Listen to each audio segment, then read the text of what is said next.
आप लोग कैसे हैं। देखिए आज मैं पढ़िए गीता बनिए सीता, पढ़िए गीता बनिए सीता हिंदी ऑनर्स का 3rd सेमेस्टर का 5वां पेपर है।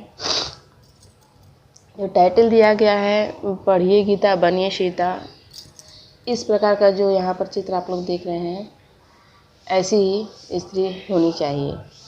गीता बनकर क्या ऐसी ही स्त्री होनी चाहिए, बेचारी टाइप की, कि जो हमेशा कुछ बोले नहीं सिर्फ करे। यहाँ पर सीता का एग्जाम्पल दिया गया है कि सीता जैसी आदर्श स्त्री बनकर ज़िंदगी भर आप घर गृहस्थी बसाइए। यह कहाँ तक तर्कसंगत है, यह व्यंग किया गया है। रघुवीर शाह ने यहाँ पर व्यंग किया है कि समाज कितने औरतों को क्या क्या नाम देकर उनका शोषण करता है या कर रहा है।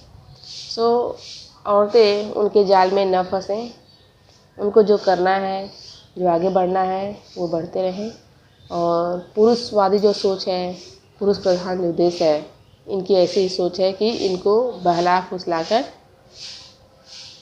वो सोचने ही न दिया जाए जो कि हमारे लिए ये हो, मतलब असुविधा हो। ये हमारे देश की पहले से परंपरा रही है। देश नहीं समझ लीजिए, पूरा समाज जो है, पूरा समाज पुरुष प्रधान है। वो हमेशा औरतों को मूर्ख बनाता चला आ रहा है, किसी का एग्जाम्पल देकर, किसी पर आस्था रखवा कर। तो यहाँ पर रघुवीर शाह ने व्यंग किया है। और आप लोग चित्र में देख भी रहे हैं भली भांति कि सीता मतलब बेचारी टाइप की जो औरत है, उस टाइप का वहाँ पर दिखाया गया है, घर गृहस्थी। तो हम लोग आते हैं अब कविता पर। ओके, देखिए पढ़िए गीता, आप लोग का है चैप्टर पढ़िए गीता बनिए सीता। क्या बोले रघुवीर शाह, पढ़िए गीता बनिए सीता, गीता पढ़कर आप सीता बनिए। आदर्श सीता, आदर्श नारी कौन थी? सीता थी, जो कि वह अपने पति का ज़िंदगी भर साथ निभाते रही। चाहे उनके साथ जो कुछ भी सलूक हुआ, वो पति का साथ नहीं छोड़े और अंत में जाकर वह पृथ्वी में समाहित हो गई। ऐसा आदर्श प्रस्तुत करके यहाँ पर जो पुरुषवादी सोच है, पुरुष जो है हम औरतों को मूर्ख बना रहे हैं। बोल रहे हैं फिर इन सब में लगा पलीता, बोल रहे हैं फिर इन सब में लगा पलीता। इन सब में लोग पलीता लगा रहे हैं। कैसा? किसी मूर्ख की हो परिणीता, किसी मूर्ख की पत्नी बनकर जिंदगी भर सीता का रोल, सीता का जो आपको मिला है रोल निभाने को, नायिका जो बनाया गया है सीता के रूप में, आप उसका ज़िंदगी भर साथ निभाइए, भले ही मूर्ख पति क्यों न मिला हो, लेकिन आपको तो सीता का किरदार निभाना है। तो जैसा भी पति मिला है आप उसको निभाइए। निज घर बार बसाइए, और अपना घर बार बसाइए मूर्ख पति को लेकर। ज़िंदगी भर सीता का एग्जाम्पल लेकर आप मूर्ख पति को लेकर अपना घर बार बसाइए। होय कंटीली आँखें गीली, होय कंटीली आँखें गीली, मतलब सीता का रोल निभाते निभाते, सीता की भूमिका निभाते निभाते, भले ही आपका चेहरा कंटीला क्यों न हो जाए, गड्ढा पड़ जाए आँख के नीचे, मतलब कोई भी उसमें अट्रैक्शन ना रहे, मतलब बुझा बुझा चेहरा जैसा होता है। एक औरत जो होती है घर बार बसाते समय कितना ही मतलब बड़ा दुख क्यों न हो, वो अगर जब बसाती है तो उसके चेहरे से साफ झलकता है कि उसे कितना सुख है कितना दुख है। तो वो कैसी हो जाती है? कंटीली हो जाती है, मतलब कोई मतलब ये आकर्षण नहीं रहता है, सूख जाती है इस टाइप का। आँखें गीली, और आँखें हमेशा लगेगी फूली हुई है, सूजी हुई है। इस टाइप का चेहरा उन औरतों को रहता है जो कि सीता का रोल निभाती है, सीता की भूमिका निभाती हैं, क्योंकि उन्हें तो आदर्श बनना है ना, सीता जैसा परफेक्ट हाउसवाइफ बनना है। वो जो भी समाज कहता है, जो भी पति कहता है, उसको साथ निभाना है मरते दम तक। तो यह व्यंग किया गया है कि पुरुष प्रधान जो सोच है, कैसे हम स्त्रियों को दबाए हुए हैं। चाहे वह सोच हो, चाहे वह बल हो, चाहे कोई भी चीज़ हो, वह स्त्रियों को हमेशा से ही दबाते चले आ रहे हैं। लकड़ी सीली तबीयत ढीली, लकड़ी सीली तबीयत ढीली, घर की सबसे बड़ी पतीली। बोले हैं लकड़ी सीली, अगर लकड़ी सीली हो, गीली हो, तो उस पर क्या करेगा आदमी, हमेशा तो उसका तबीयत खराब रहेगा ना।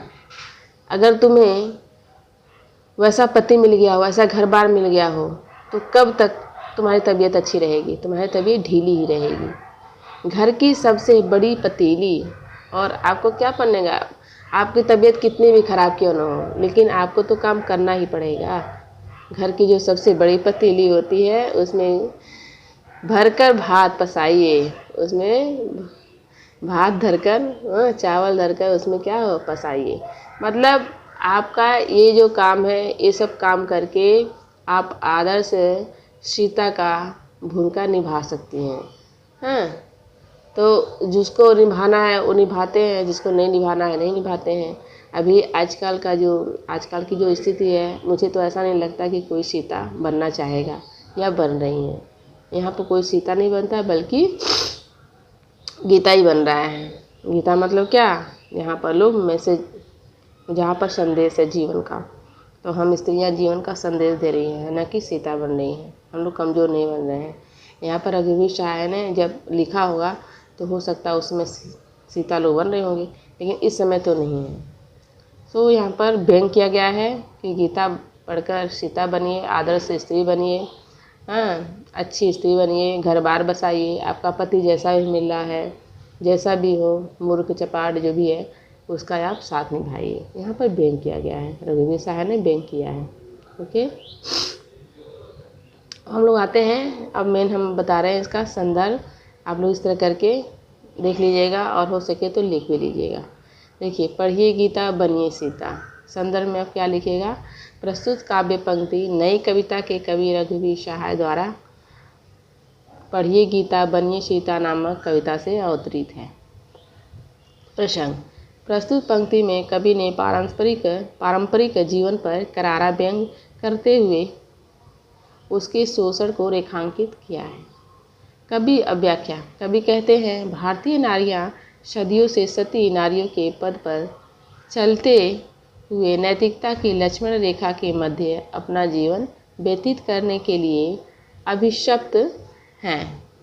पुरुषवादी सोच का शिकार हमारे देश भारत की पारंपरिक नारी अपने आदर्शों को प्रस्तुत कर सीता जैसी स्त्री बनिए। सीता जैसे आदर्शों की कड़ी में अपने आदर्शों का पलीता लगाकर किसी मूर्ख की पत्नी बनकर अपना घर बसाइए।